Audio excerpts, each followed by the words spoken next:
Hello students, standard 6 परिवेश हिंदी पाठमाला एवं अभ्यास पुस्तिका। तो इसमें हम लेसन 7 एल्बम पढ़ रहे थे कि कल हमने देखा कि कहानी में पंडित शादीराम और उनके यजमान लाला सदानंद के बीच रुपये के लेन देन को लेकर बुनी गई है। एक बार लाला सदानंद ने पंडित शादीराम की 500 रुपये से मदद की थी, लेकिन वो रुपये वापस लेने का आग्रह कभी नहीं किया। और उधर पंडित शादीराम दिन रात ऋण उतारने की सोच में डूबे रहते थे।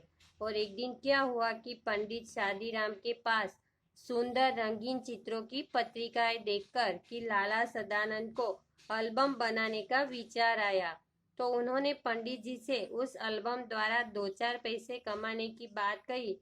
तो पंडित जी की खुशी का ठिकाना ना रहा कि बहुत खुश हो गए पंडित जी कि तुरंत ही वो एल्बम बन गई और विज्ञापन भी दे दिया गया।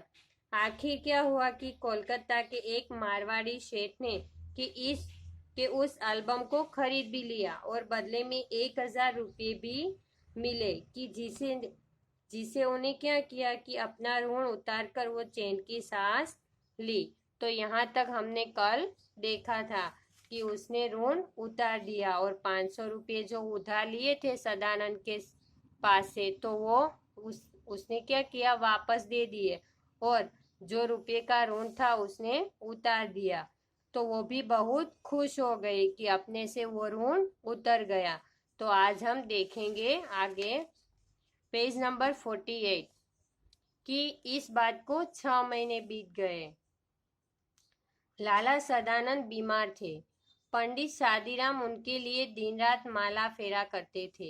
एक दिन लाला सदानंद चारपाई पर लेटे थे।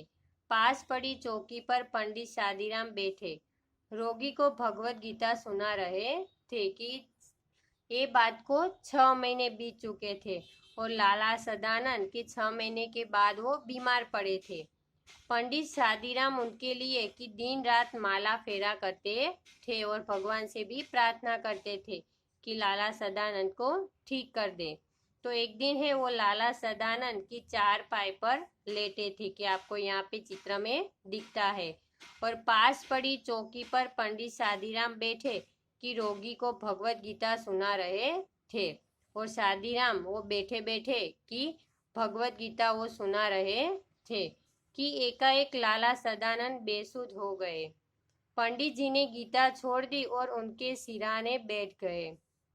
स्त्री गर्म दूध लेने के लिए बाहर दौड़ी और माँ घबराकर बेटे को आवाजें देने लगी। उसी समय पंडित जी को रोगी के सिरहाने के नीचे कोई चुभती हुई चीज जान पड़ी। उन्होंने नीचे हाथ डालकर देखा तो उनके आश्चर्य की सीमा न रही। वह सख्त चीज वही एल्बम थी, जिसे किसी सेठ ने नहीं बल्कि स्वयं लाला सदानंद ने ही खरीद लिया था। कि एकाएक लाला सदानंद है वो बेसुध हो गए। बेसुध यानी कि बेहोश हो गए। तो पंडित जी ने क्या किया कि गीता छोड़ दी और उनके सिरहाने बैठ गए कि उनके पास ही वो बैठ गए। और स्त्री है वो गर्म दूध लेने के लिए बाहर दौड़ी कि वो दूध लेने के लिए अंदर गई थी। तो तुरंत वो बाहर दौड़ी और उसकी माँ वो घबरा कर बेटे को आवाजें देने लगी। उसी समय पंडित जी को रोगी के सिरहाने के नीचे कोई चुभती हुई चीज जान पड़ी कि वो जब वहां पंडित जी बैठे थे तो उसने देखा कि नीचे कोई चीज है, चुभती है।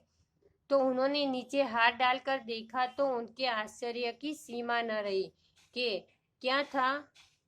तो वो थी एल्बम थी, तो जिसे किसी सेठ ने नहीं बल्कि किसने खरीदा था, लाला सदानंद ने ही खरीद लिया था।